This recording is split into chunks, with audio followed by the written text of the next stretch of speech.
Welcome back to Retro Gamer Nation, and it's time for another C64 game roundup, where we take a high-level look through a number of more prominent games released in the first 4 months of 2020 for the Commodore 64. So without any further ado, let's kick things off with a game released just this week. Antonio Savana has teamed up again with Stephen Day and Saul Cross to produce a port of It Felix Jr. We find that Wreck-It Ralph is angry for having his home moved, and wants to wreck things for everyone else now by destroying windows of buildings. Your job is to use your trusty hammer to go around all the windows on each level to repair them before the time runs out, all while dodging bricks thrown down at you from the top story of each level.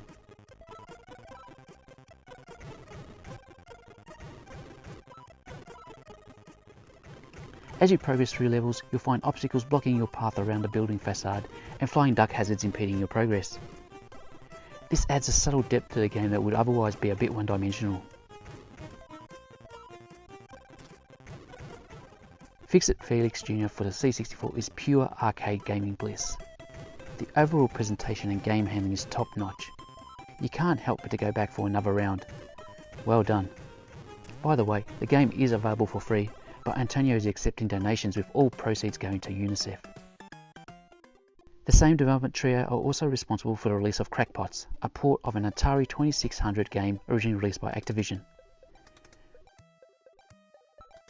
Crackpots plays a lot like an LCD game, and your job is to tip flower pots down to crush spiders coming up the building before they sneak into the windows. If 6 spiders get by, then one layer of the building gets eaten away, bringing you closer to the ground.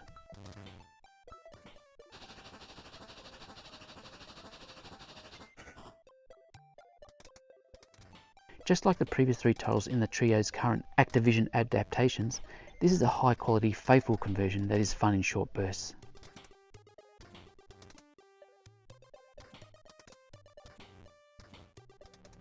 Bhatia is a roguelike game that utilises Petsky graphics.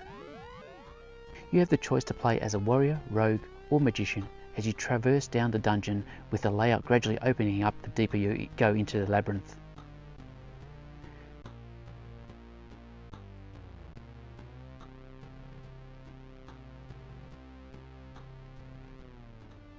You'll find yourself battling hordes of enemies, building up your HP, looking for cash and food, all in an effort to retrieve the Amulet of Yendor that is guarded by the Dark One.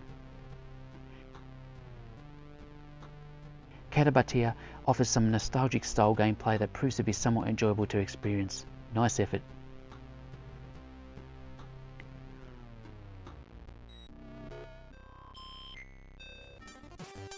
Old Tower is an action puzzle game that sees you play as little explorers who have to dash across the screen and across walls, ceilings and many more structures as you collect all the coins and find the way to exit past devious hazards and traps.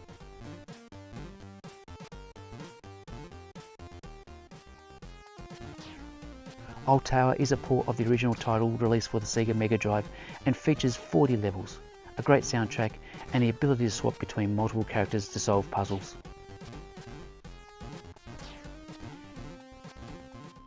Hinterland World is a side-scrolling shooter game that can be played with 1 player only or as a co-op 2-player game.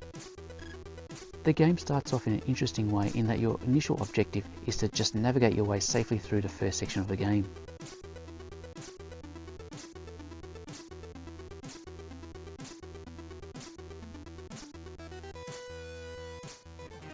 Once a proper shooting action starts, you find that the game utilises an upgradable weapon system and features energy and shield pickups.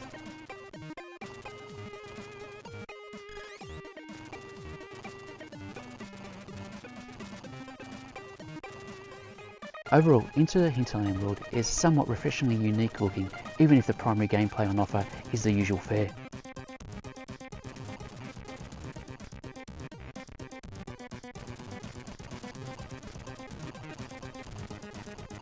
We've covered a good number of commercial releases this year in previous videos, but in case you missed them, let's take a quick run through them. Cytronic Software kicked things off in late January with a H.P. Lovecraft-inspired adventure platform game, The Shadow over Hawksmill. You play the role of a police inspector who has gone out to investigate the mysterious disappearance of the people of Hawksmill.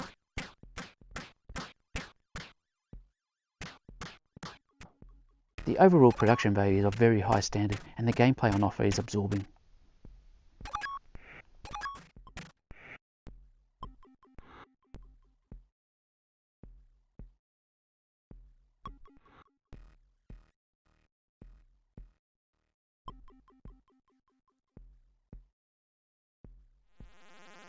Mars sees you take on the role of a mission commander trying to manage a crew of 8 space engineers as you issue various commands to them and try to keep their health as stable as possible during your mission to Mars.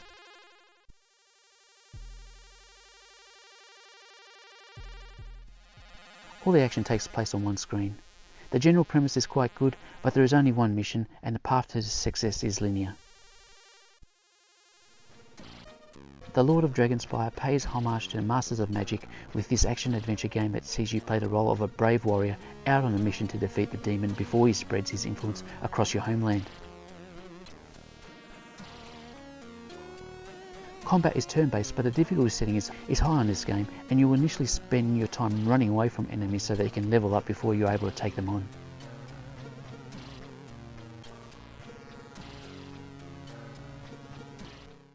Moving across to the lads from Bitmapsoft, we have one of the strongest releases of the year, Moly and Moly.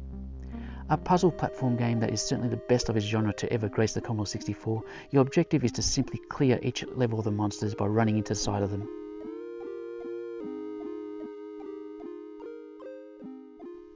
The game contains a flawless rewind feature to help you undo any wrong moves without having to restart the level again. The Bitmapsoft version of the game contains 10 additional bonus levels, with each one unlocked as you complete specific levels of the original game.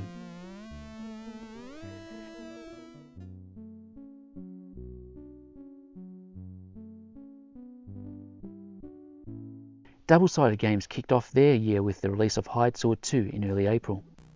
An Ultima-style RPG, Hired Sword 2 sees you play the role of a mercenary who has fallen in love with a mysterious white-haired elf. She's gone missing and you set off to find her.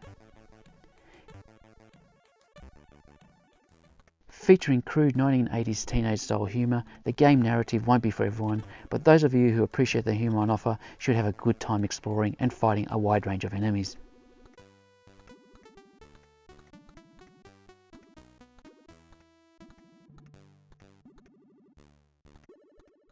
After a somewhat quiet 2019, Protovision is back with Wormhole, a platform shooter that sees you having to infiltrate a research facility in order to eliminate aliens and save one of the professors so that he can shut a wormhole down for good before more aliens use it to run over the Earth.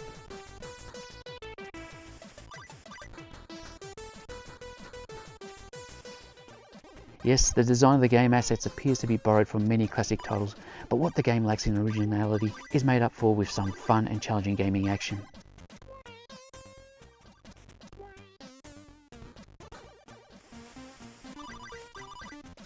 Alright, let's go back to covering some further smaller independent game releases. Digital Monastery continue on with their trend of porting across games from other systems to C64 with their release of Major Blink. The game offers old school arcade gaming action where you take control of Major Blink, who is to paint all the sides of block buildings before the timer runs out while avoiding drones and bears.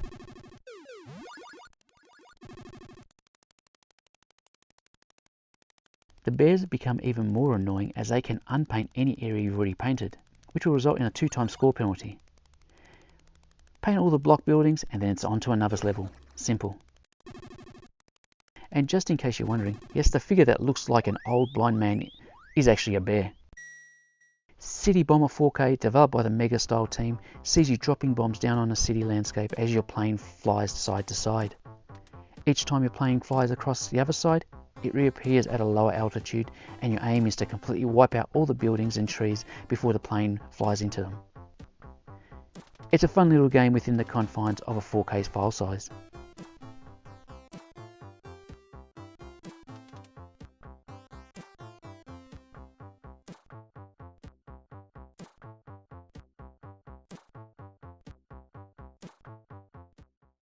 Going back to the topic of ports, here's a nice looking C64 adaptation of Attic Attack. You find yourself trapped in an evil haunted castle and you need to find the hidden golden key so that you can exit throughout the main door. The castle contains 5 floors, including an attic and the caverns, which contain countless rooms. Within the many rooms you may find furniture, food, drink and other objects, along with ghosts, ghouls and monsters. Collect and utilise any objects you find to your best advantage. Be wary of slamming doors and working trapdoors, and make sure you avoid contact with all ghouls and monsters, as each of these will use their best endeavours to hamper your search. A very polished game that moves about smoothly. This one won't disappoint if you're a fan of the original ZX Spectrum game. Nucleo 448 is a vertical scrolling shooter that features 4 levels, power-ups, boss fights and atmospheric trance music.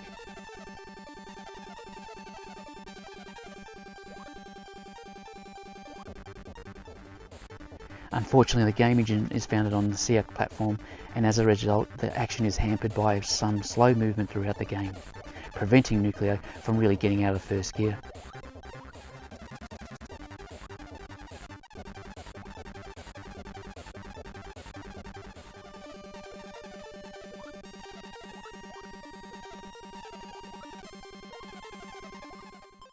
Luma is a laser-based puzzle game that requires you to slide batteries, lasers and mirrors around to light the targets within a given shift count. The game contains 128 levels and you are given an infinite amount of attempts.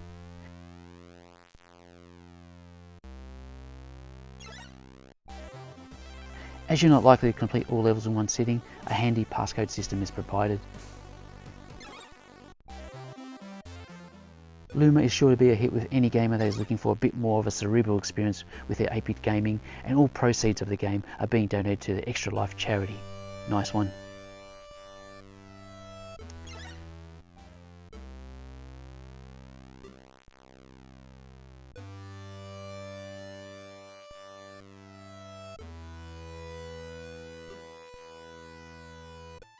I hope you enjoyed this episode's roundup. It's certainly been a busy start to the year for the C64, with plenty more to come. If you'd like to help contribute to the ongoing financial sustainability to this channel, then small donations are greatly appreciated. Links to all games are listed in the description for this video, including the Karate SID on your screen now, which is a simple SID player written by Antonio Savona that displays a full-screen dancing karateka animation while a SID tune of your choice plays in the background. If you're looking for more Retro Gamer Nation content, then you may want to check out our website, which we are building up to provide the most comprehensive review coverage of the current generation C64 games. Thanks for watching, and until next episode, bye for now.